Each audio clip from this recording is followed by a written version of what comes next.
This week we have watched Marty Supreme, directed by Josh Safdie. For me, the movie was kind of a slog to watch. It was really like as I'm watching it, I'm like, do I really want to? Like, I paid for it, so I'm like, I gotta like ride it out to the end.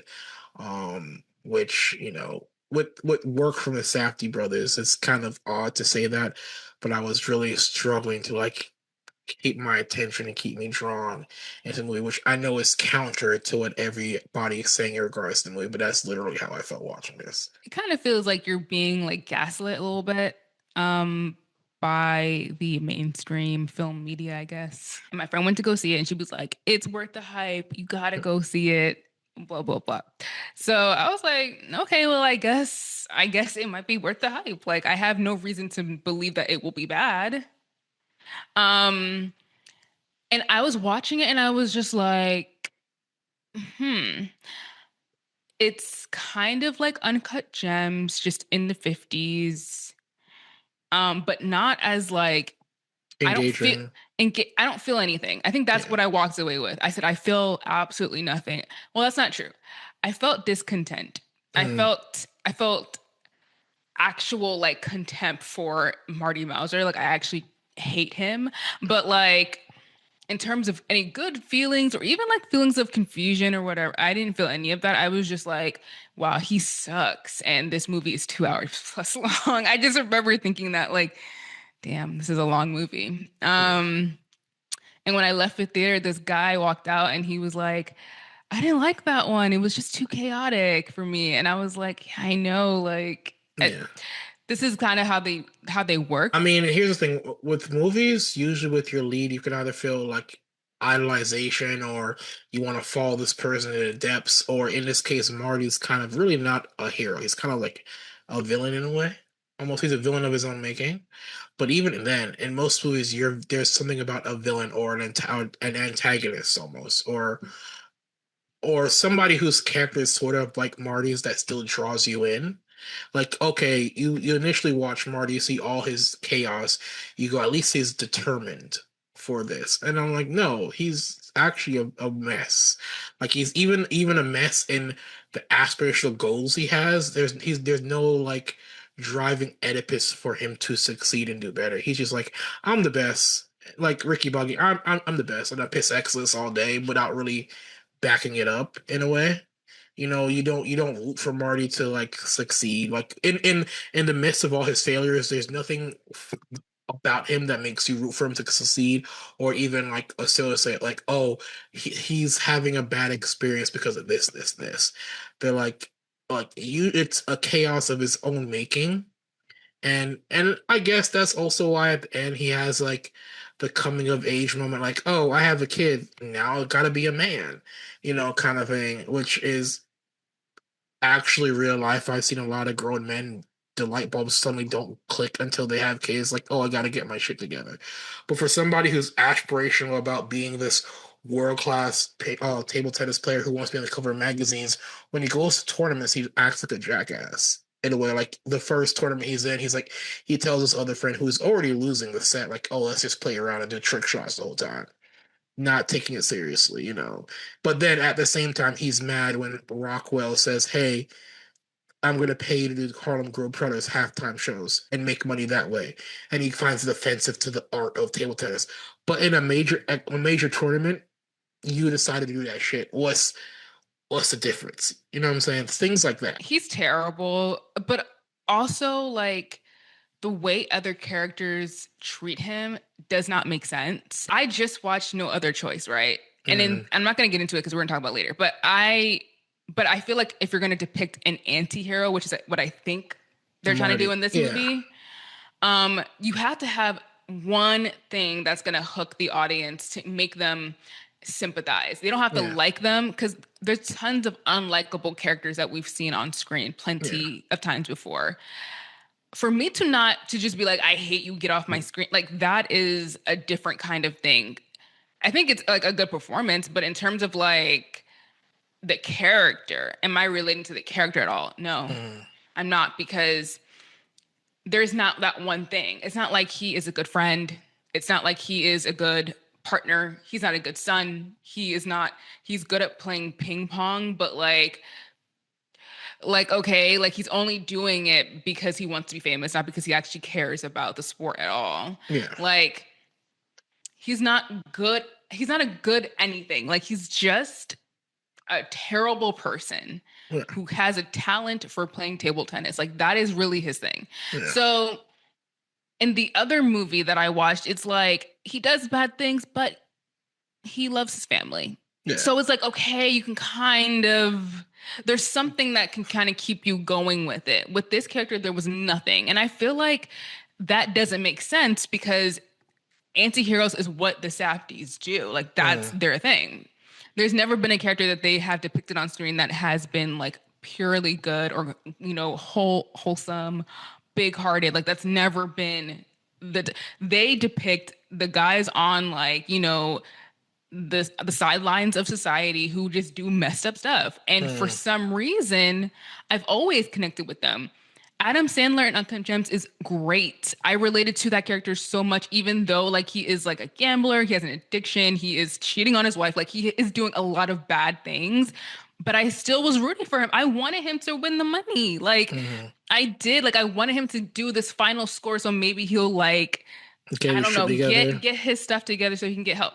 No, this character right here, awful, awful in every. There's not one redeeming quality of this dude, and Yeah. him having a son at the end and crying doesn't make up for any of the stuff that he did. Mainly because like I know that he's not gonna parent that kid. Like Yeah. you don't. You're seriously telling me that like in what a couple weeks time that he won't dip and try to Yeah. get a new grind. And this is especially knowing he got in like a shootout with gangsters. Other gangsters are going to be after him now for their connections killing him. His apparently uncle wants him to go to jail for robbing him and stuff like that. You have a trail of people are on you. So there's even if you say, "Oh, I'm going to be a father now," how are you going to provide for this kid? Because your only real job was your uncle's shoe store, which he was going to make you manager of. You kind of screwed up in the tennis association by doing your shenanigans.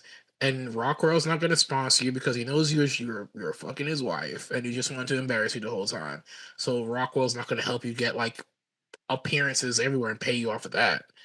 So how are you going to become this upstanding citizen when you burnt every single bridge that you could possibly do so to provide for your family? 9 times out of 10, he would either end up in prison or be dead, which Dead. I feel like Yeah. is actually how this movie should have ended. I feel like, in Uncut Gems, he dies. Like that is the reasonable conclusion of how those events play out. You die when you get involved with people like that, or you end up in prison. The fact that this man is just fine, like we're I guess to assume that he'll just be okay. Like he'll be like maybe he'll take the job at the shoe store and provide for this kid. Like, come on. Like, nothing in this movie has shown us that that is the reasonable conclusion of his story. Yeah. So I just feel like that didn't make any sense. Wouldn't be reasonable under the circumstances that we've been seeing so far. Doesn't is not consistent with his character either. And also, I feel like the way that everyone treats him, they're like upset at him, but they kind of treat him like a little rascal. Like, You're a little scamp boys, little ah, boys. darn. Yeah. Just you being Yeah. crazy, little mischievous. Yeah. And not like the absolute insane person that he actually is. Yeah. A narcissist, like, I don't know, psychotic, in my opinion. Like, just like why aren't we treating him appropriately? Why are these women still giving him money? Why are they like trying to figure things out to make sure that he gets to Japan? Like why are we doing any of these things for this man?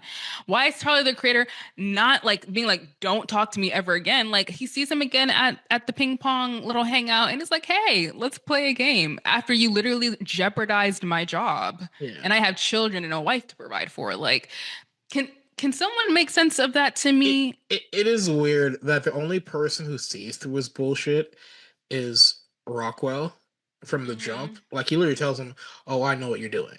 Like in their first meeting, he goes, "I know what you're doing," and instantly starts humiliating from that point. My theory is that actually you need Benny Safdie. Like Benny Safdie, the missing ingredient to this is why this movie isn't probably as good as it could have been Mm-hmm. because I feel like he kind of could have added some balance to the characters, maybe would Hmm. have made this story make more sense. Like, I don't know.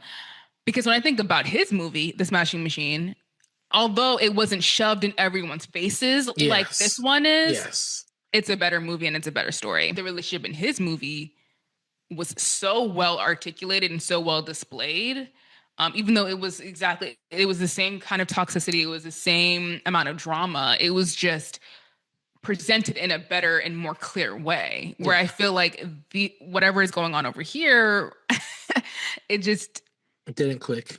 because I think Josh knows how to do the chaotic, like big, like set pieces of like, insane things happening at every single moment. He knows how to keep that pace going. And I think that that is Good. entertaining Yeah. But Benny is better at the emotional stuff. and the storytelling. Like Yeah. when you look at the scripts, like if you wanted to look at the scripts like side by side, like this, I'm sorry, this script is just weaker. Like this, what's this movie called again? Marty Supreme. Yeah. Yeah, it's just a weaker script. I think the issue that I have with this movie more than anything is the fact that it has been pushed so hard Mm. and that the critics and everyone else are just saying this is the best movie of the year, blah blah blah blah. Like Timothy Chalamet had a transformative performance. Like, Timothy Chalamet. Okay, so this is someone coming from a Timothy Chalamet fan. I like Timothy Chalamet movies. Like that's been my boy since The King. mhm. Okay, I think this movie leans more into the perception of how he wants to be in real life. That kind of Hmm. chaotic, almost blurring the lines of kind of what Johnny Depp is. Like you're not really sure if he's actually like Jack Sparrow in a way, or real life really aloof and like off kilter. Like it's the facade of this is who I am. Like he wants to be like Marty Supreme in a way, especially if you watch his interviews.